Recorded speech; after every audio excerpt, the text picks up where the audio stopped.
Assalomu alaykum kanalimiz obunachilari. Yana bitta obyektimizga 4 ta MDF eshik ustanovka qilib berdik. Standart razmerdagi eshiklarimiz o'zimiz seximizda bo'lgan, xudo xolasa chiroyli qilib o'rnatib berdik. Krashinning gravirovka fasonda. Qulplari Stimul firmaniki, magnit mexanizm. Yopilishlari ham chiroyli bo'ldi, xudo xolasa. Orqa tarafdan ko'rinishlari, orqa taraflari hech qaysini dabor bo'lmadi. Shunaqa nashinni aylantirib berdik.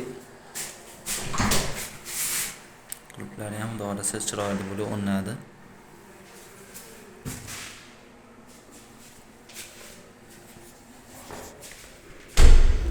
Shunda ham yaxshi ushlaydi, rezinkalari qo'yilgan, albatta atrofiga yopishadigan rezinka emas, kiradigan rezinkalardan ochilgan. Xudo xolasa ishlarimiz chiroyli chiqdi. Kanalimizni kuzatib borlar, kanalga obuna bo'lishni esdan chiqarmanglar. Like, comment kutib olamiz.